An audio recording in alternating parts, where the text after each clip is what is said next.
ഇക്കടെ രാഷ്ട്രീയപരമായിട്ടുള്ള കാഴ്ചപ്പാടിൽ ഇപ്പം അടുത്ത വർഷം നമ്മുടെ ഇലക്ഷൻ വരികയാണ്, ഇലക്ഷൻ ഇമ്മീഡിയറ്റ് വരുന്നുണ്ട്. ഞാൻ ഏത് മണ്ഡലത്തിലാണ് മത്സരിക്കുന്ന ആൾക്കാർ ചോദിച്ചു തുടങ്ങിയിട്ടുണ്ട്. ഞാനതൊക്കെ ഉണ്ട്.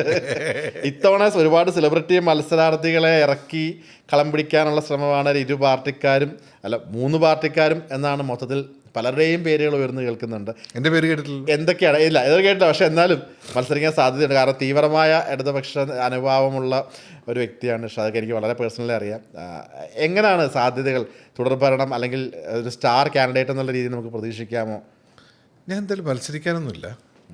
അങ്ങനൊരു ആലോചനകളൊക്കെ എവിടെയൊക്കെയോ നടക്കുന്നുണ്ടായിരുന്നു, പക്ഷേ അങ്ങനെയില്ല. പിന്നെ സാധ്യതകൾ കാണുന്നൊരു തുടർഭരണത്തിലുള്ള സാധ്യതകളാണ് കാണുന്നത് എനിക്ക്. പ്രത്യേകിച്ച് ഈ പഞ്ചായത്ത് ഇലക്ഷനിൽ ഒരു ഇത്തിരി ഇടിവ് ഇടതുപക്ഷത്തിന് സംഭവിച്ചതിൻ്റെ ഭാഗമായിട്ട് കുറച്ചുകൂടി ജാഗ്രതയോട് കൂടിയിട്ടുള്ള മറ്റേ ഈസി വാക്ക് ഓവർ എന്ന് പറഞ്ഞിട്ട് അത് അല്ല അപ്പം അത് കുറച്ചും കൂടി പണിയെടുത്താലേ കിട്ടുള്ളൂ. കാരണം രാജ്യത്ത് നമ്മുടെ നാടിൻ്റെ ഒരുപാട് വികസന പ്രവർത്തനങ്ങൾ ചെയ്തിട്ടുണ്ട്. പേഴ്സണലി നമുക്കത് ഫീൽ ചെയ്യുന്ന ഒരുപാട് കാര്യങ്ങൾ ഉണ്ടായിട്ടുണ്ട്. അപ്പോൾ അതൊക്കെ എണ്ണി എണ്ണി പറഞ്ഞാൽ ഗുണകരമാവുന്ന അല്ലെങ്കിൽ തിരിച്ചു വരാവുന്ന സാധ്യതയുണ്ട് എന്നാണ് ഞാൻ വിശ്വസിക്കുന്നത്. അതല്ലെങ്കിൽ മറ്റേ കോൺഗ്രസ് വരും, UDF വരും എന്നുള്ളത് അതിപ്പോൾ അത്ര അപകടം പിടിച്ച കാര്യം ആയിട്ടല്ല ഞാൻ പറയുന്നത്. പക്ഷേ ഈ ഇപ്പം നമ്മൾ ചെയ്തു വെച്ച കുറേ കാര്യങ്ങളുടെ തുടർച്ചയ്ക്ക് ഒരു ഇടതുപക്ഷ സർക്കാർ തന്നെ വന്നാൽ കണ്ടിന്യൂ ചെയ്യുന്നതാണ് നല്ലതെന്നാണ് ഞാൻ വിശ്വസിക്കുന്നത്. എൻ്റെ പേഴ്സണൽ രാഷ്ട്രീയപരമായിട്ട് ഇടതുപക്ഷത്തിൻ്റെ കൂടെ സഞ്ചരിക്കുന്ന ഒരാളെന്ന നിലയിൽ മാത്രമല്ല, ഒരു വ്യക്തി എന്ന നിലയിലും എനിക്കങ്ങനെ എൻ്റെ ബോധ്യങ്ങളിൽ അങ്ങനെയാണുള്ളത്. ഈ ഒരു തുടർഭരണം ഉണ്ടായിക്കഴിഞ്ഞാൽ മറ്റൊരു കാര്യം കേൾക്കുന്നത് മുഖ്യമന്ത്രി ആരായിരിക്കും, അല്ലെങ്കിൽ ഇപ്പോൾ ഒരു ശൈലജ ഫാക്ടർ വെച്ചിട്ട് ഉണ്ടാവും, അല്ലെങ്കിൽ ചിലപ്പോൾ പിണറായി സഹാവ് തന്നെ ആയിരിക്കും, അദ്ദേഹം തന്നെ ആയിരിക്കും എന്നൊക്കെ പറയുന്നുണ്ട്. അതിനെപ്പറ്റിയൊക്കെ ഈ ഉള്ളിലുള്ള ഡിസ്കഷൻസ് ഒക്കെ നടക്കുന്നുണ്ട് എന്തെങ്കിലും? ഞാൻ അങ്ങനെ പാർട്ടിക്കകത്ത് ഉള്ളിലുള്ള ചർച്ചകളിലേക്ക് അല്ലെങ്കിൽ അങ്ങനെ ഇല്ല. ഇതൊക്കെ മീഡിയാസ് ഇപ്പോൾ ഷൈൽ ടീച്ചറെ മുന്നിൽ നിർത്തിയിട്ട് പോവും, പിണറായി സഖാവ് മത്സരിക്കുന്നുണ്ടാവില്ല, അല്ലെങ്കിൽ മത്സരിച്ചാൽ തന്നെ ജയിച്ചാൽ മാറിയേക്കും എന്നൊക്കെ പറയുന്ന അതൊക്കെ അതിൻ്റെ വഴിക്ക് പോകട്ടെ. നമ്മൾ അത്ര കണ്ട് രാഷ്ട്രീയക്കാരനാവണ്ട. എനിക്ക് ആത്യന്തികമായിട്ട് ഞാൻ രാഷ്ട്രീയം കൃത്യമായിട്ട് നിരീക്ഷിക്കുന്ന ഒരാളാണ്. രാഷ്ട്രീയം താല്പര്യമുള്ള മീൻസ് അതിൻ്റെ കൂടെ സഞ്ചരിക്കാൻ ഇഷ്ടമുള്ള ഒരാൾ തന്നെയാണ്. പക്ഷേ ആത്യന്തികമായിട്ട് ഞാൻ സിനിമക്കാരനാണ്. എനിക്ക് സിനിമയാണ് എൻ്റെ ശ്വാസം. ഓക്കെ, അതിൻ്റെ അർത്ഥം രാഷ്ട്രീയത്തിൽ നീ കൂടുതലൊന്നും ചോദിക്കണ്ട. ഓക്കെ, അല്ല എനിക്ക് 1-2 ചോദ്യങ്ങൾ കൂടെ ഉള്ളത്. ഇപ്പം തമിഴ്നാട്ടിലിപ്പോൾ വിജയ് വരുന്നു, അല്ലെങ്കിൽ തമിഴ്നാട്ടിൻ്റെ ഒരു മൊത്തത്തിലൊരു പ്രവണത എന്ന് വെച്ചാൽ ഒരു സ്റ്റാർഡം ഉണ്ടെങ്കിൽ ആ സ്റ്റാർഡത്തിൽ മയങ്ങി അവിടെ വോട്ട് കൊടുക്കുക, അങ്ങനെ ഒരു പ്രവണത തമിഴ്നാട്ടിലുണ്ട്. പക്ഷേ ഇവിടെ ഒരു ഇപ്പം നമുക്ക് ഒരുപാട് ആർട്ടിസ്റ്റിൻ്റെ പേരുകളിൽ ഉയർന്നു കേൾക്കുന്നുണ്ട്. അപ്പം അങ്ങനെ ഒരു സ്റ്റാറിനെ കൊണ്ടുവന്ന് നമ്മളൊരു മണ്ഡലത്തിൽ നിർത്തിക്കഴിഞ്ഞാൽ സ്റ്റാർഡം വോട്ടായിട്ട് കൺവേർട്ട് ആവും തോന്നുന്നുണ്ടോ? സ്റ്റാർഡം വോട്ടായിട്ട് കൺവേർട്ട് ആവില്ല. അത് കേരളത്തിൽ അത് വിലപ്പോവാൻ സാധ്യതയില്ലാത്തൊരു കാര്യമാണ്. അതിന് മുരളിയേട്ടൻ ജയിക്കേണ്ടതല്ലായിരുന്നു.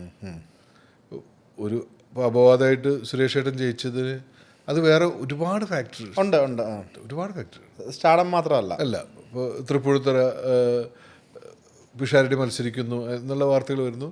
തൃപ്പൂണിത്തുറ ഒരു UDF അനുകൂല മണ്ഡലമാണ് ശരിക്കും പറഞ്ഞാൽ.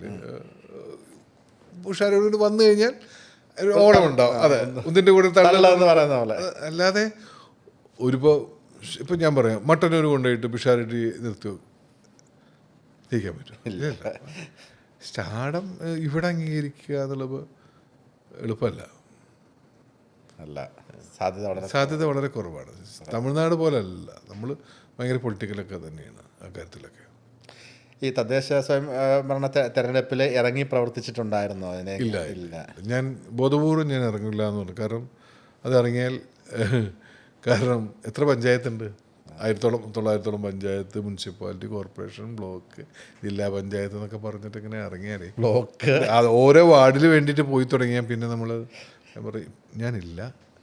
ഒരു വീഡിയോ വിഷ്വൽസ് പോലും ഞാൻ കൊടുത്തിട്ടില്ല. കാരണം ഒരാൾക്ക് കൊടുത്താൽ എല്ലാവരും കൊടുക്കണം. ഒരു എത്ര 900 പഞ്ചായത്തുണ്ട്. ചേട്ടൻ്റെ വാർഡിലെ പോലും കൊടുത്തില്ല. ഇല്ല, ഞാൻ അത് ആ വാർഡിൽ കൊടുത്താൽ വെച്ചാൽ ഒരു പഞ്ചായത്തിൽ എത്ര വാർഡുണ്ട്? ഒരു 15 വാർഡ് കൂട്ടാതിരിക്കുക, ആ 15 വാർഡിലും കൊടുക്കണം. അങ്ങനെ ഈ 900 പഞ്ചായത്തിലെ അല്ലെങ്കിൽ 1000 പഞ്ചായത്തിലെ 15 വാർഡ് എന്തായാലും ഇടതുപക്ഷത്തിന് എല്ലായിടത്തും സ്ഥാനാർത്ഥി ഉണ്ടല്ലോ. അതൊക്കെ പണിയാവും. അത് ഞാൻ പറഞ്ഞ് ഇല്ല. നിയമസഭാ തെരഞ്ഞെടുപ്പ് ഏതായാലും ഇറങ്ങും. സാധ്യതയുണ്ട്. ഞാൻ ഇറങ്ങാറുണ്ട്. ഇറങ്ങി പ്രവർത്തിക്കാൻ ഉള്ള സാധ്യതയുണ്ട്. ഓക്കെ, അതൊക്കെ ഡിപ്പെൻസ്. ഇപ്പോൾ ആ നേരത്തെ സിനിമയുടെ തിരക്കുണ്ടെങ്കിൽ ഞാൻ സിനിമയാണ് ഫസ്റ്റ് പ്രിഫറൻസ്. അത് കഴിഞ്ഞിട്ടുള്ള രാഷ്ട്രീയം എല്ലാം ഉള്ളു. ഈ നമുക്ക് ഭാവിയിൽ ഒരു മുഴുവൻ സമയ രാഷ്ട്രീയ പ്രവർത്തനമൊക്കെ പ്രതീക്ഷിക്കാം. കാരണം ഞാൻ കണ്ടിട്ടുള്ള എന്നെ സിനിമയിൽ നിന്ന് പുറത്താക്കണം നിനക്ക്. അങ്ങനെയല്ല, ഇപ്പം ജയകൃഷ്ണൻ ചേട്ടനാണെന്നുണ്ടെങ്കിലും ഞാൻ ഏറ്റവും കൂടുതൽ അടുത്ത് കണ്ടിട്ട് ഏറ്റവും കൂടുതൽ ആ ഒരു രാഷ്ട്രീയ ബോധം വച്ച് പുലർത്തി അതിന് വേണ്ടിയിട്ട് ഇപ്പം ഏറ്റവും സിമ്പിളായിട്ട് നമ്മൾ വാട്സപ്പ് സ്റ്റാറ്റസ് മുതൽ അല്ലാതുള്ള പോസ്റ്റുകൾ ഉൾപ്പെടെ ആയിട്ടുള്ള എല്ലാ കാര്യങ്ങളും സംസാരത്തിൽ ഞാൻ കേട്ടിട്ടുള്ളത് നിങ്ങൾ രണ്ടുപേരുടെ ഒരുപാട് അധികം ഞാൻ കേട്ടിട്ടുണ്ട് ഈ പാർട്ടി ഇടതുപക്ഷ അനുഭവപ്പെട്ട്. അപ്പം കൂടുതലും സിനിമയ്ക്കുള്ള ഞാൻ പാർട്ടി മെമ്പറാണ്. അതെ, ഇപ്പം ഞാനതാ ചോദിച്ചത്, വിദൂര ഭാവിയിൽ നമുക്കൊരു മുഴുവൻ സമയ രാഷ്ട്രീയക്കാരനെ പ്രതീക്ഷിക്കാവുന്ന അല്ലെങ്കിൽ ഒരു അറിയില്ല, ഞാൻ പറയില്ല. എനിക്ക് അങ്ങനെ ഞാൻ പറയില്ല. നാളെക്കുറിച്ചിട്ടുള്ള ഇങ്ങനെ നമ്മൾ എഴുതി വെച്ച് തയ്യാറാക്കിയ ഒരു യാത്ര ഒന്നുമില്ല. അങ്ങനെ പോകുന്നു. ഇന്നിപ്പോൾ ഈ രാത്രി ഇവിടുന്ന് ഇറങ്ങി പോയിട്ട് എങ്ങോട്ട് എന്നുള്ള ഫ്ലാറ്റിലെത്തുന്നതിന് മുമ്പ് എവിടെയൊക്കെ കയറുന്നതിനെ കുറിച്ച് ഞാൻ ആലോചിച്ചിട്ടില്ല. ചിലപ്പോൾ എവിടെ ഇവിടെയൊക്കെ കയറാനും സാധ്യതയുണ്ട്. അപ്പോൾ അതൊന്നൊരു ഇതല്ല. ഈ വണ്ടികളുടെയൊക്കെ നമ്മൾ ടോപ്പിക് ഒന്ന് മാറ്റി നമ്മൾ ഏറെക്കുറെ അവസാനിപ്പിക്കേണ്ട സമയം. ഈ വണ്ടികളുടെയൊക്കെ ഒരു താല്പര്യം അങ്ങനെയാണ്. എക്കോ സ്പോർട്ടിൽ നിന്ന് റേഞ്ച് റോവറിലേക്ക് എത്തിയിരിക്കുന്നു.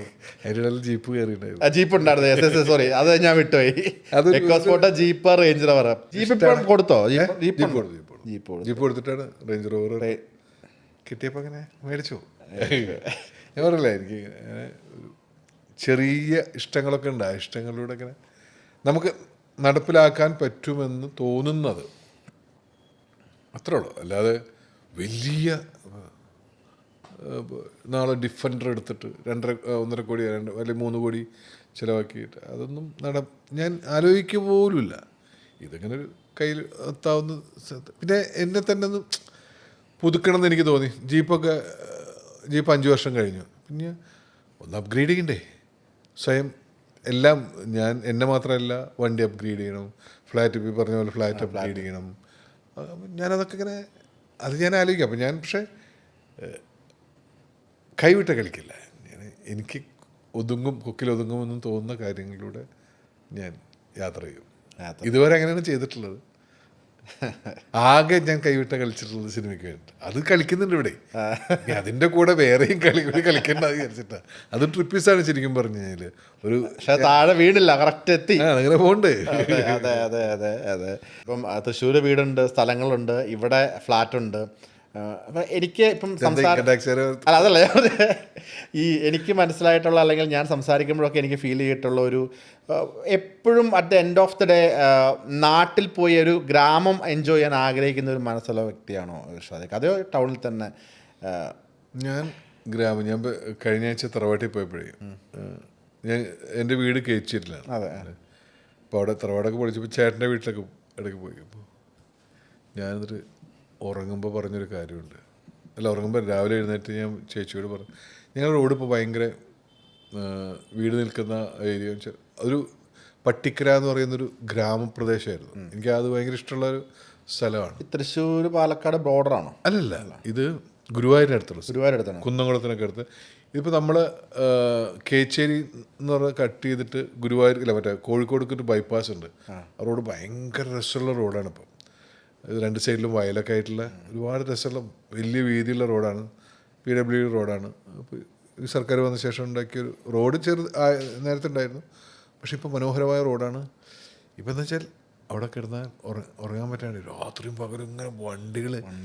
ഞാൻ എന്നിട്ട് പറഞ്ഞു, ഞാൻ എറണാകുളത്ത് എനിക്ക് സമാധാനമായിട്ട് ഉറങ്ങാൻ പറ്റും. ഇവിടെ വന്നിട്ട് ഈ നാട്ടിൻപുറത്ത് വന്നിട്ട് എനിക്ക് ഉറങ്ങാൻ പറ്റുന്നില്ലല്ലോ. അത് ഞാൻ ചേച്ചിയോട് പറയണ്ടായത്. അപ്പോൾ എന്നെ സംബന്ധിച്ചിടത്തോളം സമാധാനമായിട്ട് ഉറങ്ങാനുള്ളൊരു ഇടമുണ്ടാവുക എന്നുള്ളതാണ്. എവിടെയാണ്? നാട്ടുമ്പുറമാണോ? പക്ഷേ ഞാൻ പറയില്ലേ, യാത്രകൾ എനിക്ക് ഭയങ്കര ഇഷ്ടമാണ്. യാത്രകൾ ഇനിയും മനോഹരമാവട്ടെ. അതെ, എല്ലാ യാത്രകളും മനോഹരമാവട്ടെ. തൊടുന്നെല്ലാം പൊന്നാവട്ടെ. All the very best. Thank U.